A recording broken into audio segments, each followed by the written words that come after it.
Ayan, good day guys. Ang segment na to o topic na to is ngayon ko palang gagawin sa matagal na sa akin tong keyboard na to. I-review natin yung keyboard ko, MX61. Ayan, MX61. Ayan, Yamaha keyboard yan. Ang mga kasabayan nito is Chord Cross. Yung 1 pa nga yung 1 na Chord Cross. Do yung 2, ka-tire niya pa rin. Chord Cross 2. Tapos yung XPS 30 ng Roland. Yan yung mga kapantay niya tire. So, tatanungin niyo ako bakit ba ito yung pinili ko. Una, nagkaroon naman ako ng Chord Cross. Ang una ko na yung keyboard, yan, background lang. Chord Cross, nauna yung 1. Tapos, nakatugtog naman ako ng XPS 30. Pwede natin may compare kasi depende rin sa preference nyo. Pero sa review nito, yung focus natin, yung sa MX61. So yun, nagkaroon ako ng Chord Cross 61 keys. Nagustuhan ko naman. Pero sa live, dati talaga mas marami akong live na tugtog ganyan. Meron siya mga hack Yung Chord Cross, saka yung Chord na Kronos noon yan. Yung Chord Kronos kasi meron yung mga parang, yung hindi nawawala yung napuputol yung tunog kapag lumilipat ka ng sound. Yun, yung meron ganun, yung halimbawa mag-change ka ng sound during live, di mag-iiba ka ng tunog live. Walang cut, kasi minsan yung, halimbawa, di ba tinunog yan? Pagka naglipat ka, mawawala sandali.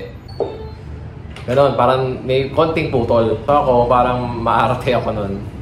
So parang, yung kung ba default feature ni Chord Cross, walang ganun. Pero, yung sa 1 to, nung ginamit ko naman siya, technique naman siya. So, meron din. Pero, mas nagustuhan ko lang si MX61 kasi ang maganda dito, yung piano sounds niya. Yan, in comparison dun sa dalawa, para sa akin yung piano sounds niya, keyboard sounds, or organ sounds. Masasabi ko forte niya based dun sa dalawa. Yun. Mag-start na tayo, magtugtog nito. Yan, hindi ko na ibibigay yung details kung paano ko... Yung iba kasi may technicality, di ba? Na, halimbawa, polyphony, yung sabay-sabay natutunog ganyan. Hindi ko na yan. Meron naman na ibang video nun. Ang ko lang, kung paano ko lang siya, kumbaga sa utility, pag ginagamit ko. Yan, nakuha ko to, 2018. 6 years na sa akin tong keyboard na to. Ayan, ginagamit ko siya sa live nung yun yan, natakatugtog dati. Tapos ito yung nakikita nyo sa mga YouTube na videos natin, covers, shorts, TikTok, ganyan, etc. Yan na yung keyboard na yun. Ang features niya, sa pag-explore ko, meron, ang pinaka-gusto ko, yung sa hindi napuputol na part. Meron siyang ganun. Ayan, meron akong setting na ako na pwede ka kasi magpalit ng name, performance. So, nakaset na yan. So, para yung default na piano niya, pag lilipat ka, ready na siya, kumbaga sa set, pagka nagigig ka ganyan. I-arrange mo na lang. Pagtugtog ko, pinaka-gusto kong feature sa kanya, no? Di ba yan? Yan, naka-layer siya, di ba? May layer na split. Yung split naman, yung typical na split, ayan. Pag gusto nyong ipiliin yung split point nyo, pe-press nyo lang, tapos yan, lilipat. Yan, di ba? So, layer, magkapatong. Ang maganda sa kanya, ito, piano. Gusto mo na maglagay ng layer. Pwede mong, di ba naiiwan yung sound niya? Pag napindot ka ng layer, may tunog pa rin yung piano. Tapos, hindi na putol. Wala siyang putol. Yan, di ba? Nakapress pa ako. Pwedeng nakatapak din ng pedal to. Tapos yun, nakaiwan pa siya, di ba? Di ba? Hindi siya naputol. Nag-continue yung sound niya. XPS 30, minsan yung layer mo nakaabang na. Di ba yung dalawa yan? Sa volume naghihina. Ako naka-layer ako. Tapos yung second na layer, i-manipulate yung volume. Parang ganun. May ganun sa para lever siya. Pero ito, dito rin. Meron naman din ganito sa MX61. Ngayon, ito, yung features dito, may mga siya, may mga cut-off, resonance. Ayan, ito, yung na-function, yun, kung saan nakatapat. Kung strings ka, di ba, cut-off. Ayan, madalas sa mga parang pad at strings to ginagamit. So, di ba yan, pag nag-cut-off ka kasi maganda yung parang siyang kumakapal, pero hindi naman lumalakas yung volume. So, kung nag-cut-off tayo, laksan natin,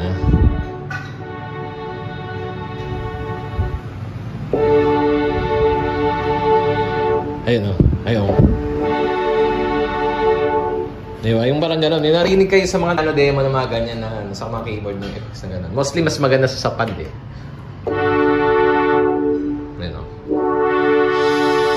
Yan, sa pad siya mas na-utilize. Ganun ko ginagamit pag gusto ko pang kumapal. Sa churches, pwede rin yan. Pang kapal ng pad. Ganyan. Chorus, parang ano lang. Parang chorus ng pedal sa gitara. May built-in siya. Clean. So, siguro yun, may konting tunog ng chorus. Yeah, reverb. Reverb echo.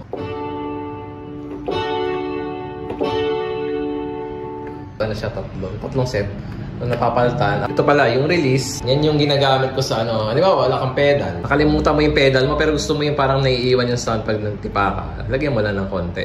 So, bago nagbagsak ka, wala akong pedal. May naiiwan pa rin sound, di ba? O, isa pa.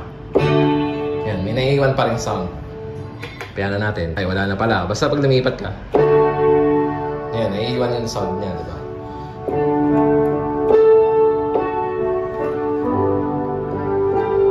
So, nagpe-fade siya unti-unti. Napindot mo na siya kanina. Yan, pag wala akong pedal, yan yung ginagamit ko pag gusto ko mag-piano na may naiiwan. Tapos, dun sa third, yung gagamit ko ngayon, volume, ka-layer, pwede mo kontrolin. Yan. Yan. Kung saan nakatapat, may parang cursor, di ba? Yan, up. Dun siya naka-highlight. So, yung anything na ginagalaw mo dito, sa taas. Pag sa baba naman, kung anything na nasa baba. Yan, yung sa baba yung pinili ko, tapos nakapili na ako sa third set. Volume ko, ayan, mapasin nyo naka-parenthesis. Ipihit nyo lang ng sagad. Tapos pag bumakas na siya, yun na, nababawasan na. Usually, pag naka-layer ka, iba strings at saka piano. Ang pangit naman kasi na sagad, kasi default sagad yung strings, tapos naka-layer ka. Masyado na nasasapawan yung piano. Minsan gusto mo balance, yung tunog bas. Baka subtle, ano lang, complement lang si strings. Ayan, nagpiano ka.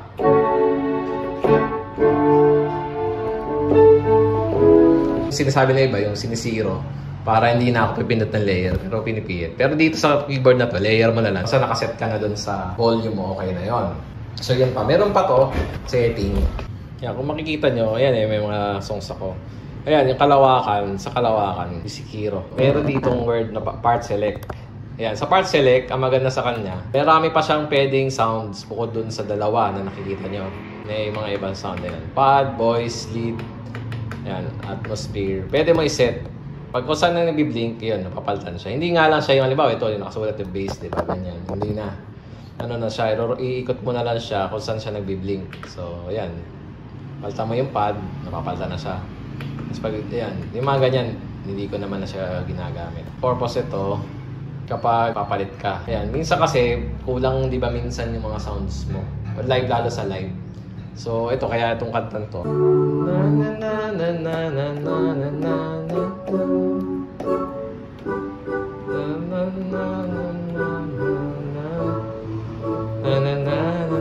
Papalit ka. Eh ano maganda dito, effective pa rin yung hindi naiiwan yung sound, 'di ba?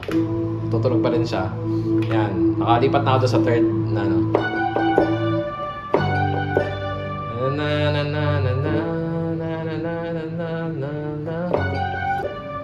Yan, di ba? Nung iyong hiling. Yeah, pwede mong pag naka siya, doon ibang sound yung gamit mo dito, di ba? Pero pag nilipat mo, kung naka-layer ka by default, naka-layer na siya agad.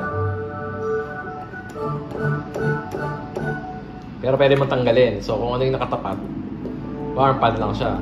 Bridge. Ito sa case nito, may bridge. Ayan. Parang yung ginamit ko yung sa version kasi na disadvantage din kasi ang ano mo dyan, paano kung gusto mong magpalit ng ibang set ng sounds na naka-layer agad? Totally different siya, ganyan. Yun yung medyo mahirap kasi yan, gumagana. Kaya pansin nyo din sa song na to, ayan, ito kasi pang palit ng set. So yan, meron akong isa pa. Ayan, kalawakan after. So parang meron pang ibang sound. Di ba yan? Pero pag gusto kong lumipat bigla ng kabila, lilipat ko na lang ng cassette na rin. Kasi yun na nga, yung dalawa lang yung pwede mong i-layer. Hindi siya pwede ng super layer. Kung may alam kayo, sa review ko, sa experience ko, hindi ko pa in-explore na baka pwede kong layer ng marami. Though ang sabi nila, merong app kasi to. Wala na siya dun sa downloadable, Pero may link ako nun. Nakapag-download pala ako. Nakapag-download pa ako, nasa akin pa yung file. Yung meron siyang app na kinakabit sa laptop. Yun, pwede mo nang gawin yung katulad ng sinasabi ko, yung pag set, on the fly, marami palit. Laptop ka nga lang. Yun, disadvantage. Pwede pa rin naman siya. Sa XPS 30, yun yung maganda sa kanya. May set siya na pwede nang pinindot niya, different set na siya. Yun, ano pa ba? So, sa mga sounds, may piano. May piano. Ang pinakagusto kong piano rito is itong, pag piano. Kasi parang may kasama siyang reverb. Mas malakas siya. Di ba? Parang mas may reverb. Yun. Tapos, ginagamit ka pang isa, ito soft. Go-to ko na ng piano. Yun, sa organ, marami din siya sound. Ayan. Yan, depende. Depende lang sa Yun. Hindi naman siya yung type ng organ na may bar-bar. Pero kung may mga sets naman siya. Ito yung ginagamit ko, yan, sa strings, sa chord cross at saka sa XPS. Sa start niya kasi, yung marami na, yung marami. Yan, ito kasi yung default ko na strings na ginagamit. Large sec. O, sabihin, yung string section, di ba sa orchestra? Pag minsan, gusto palit, ganun lang. Makabayo din siya. So, sa saxophone din, valid brass. Hindi rin siya naka-default na yung sax band. Trumpet. Power sec. Or yung shiny, pwede rin. Power sec, bright sec. Lots of brass. Pag brass sound lang. Tapos synth. Marami naman din.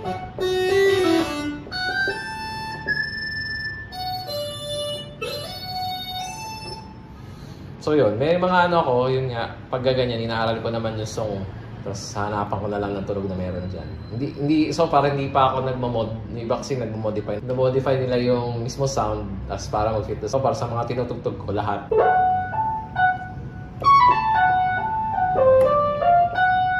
Hindi ko pa ginagawang mag-mod. Default lang lahat yun. Yan, pad. Narinig nyo na. Chromatic percussion, iba lang yung categorization niya kasi pag kay sax woodwind, nakahiwalay pa yung flute at saka saxophone. Pero may brass naman. Sa sama na yun eh. Tapos yung mga synth ito, may synth parang, hindi ko alam, synth kung paano nakalagay. Pero usually dalawa lang, synth lead, saka synth pad lang. Itong dalawa. Yung iba, hindi ko naman masyadong ginagamit. Isang disadvantage nito, drum pattern. Kasi ginamit to nung, parang senpai ko sa pagpapiano, ganyan. Gusto niya minsan, parang video okay, may drum pattern. Parang hindi raw siya ganun ka-effective. Sabi niya yun, pero hindi ko ginagamit. Tapos ito, transpose. Yan, yung mga tamad although ako, hindi ko kayo ina-encourage mag-transpose, no? Tataas ka, C sharp na.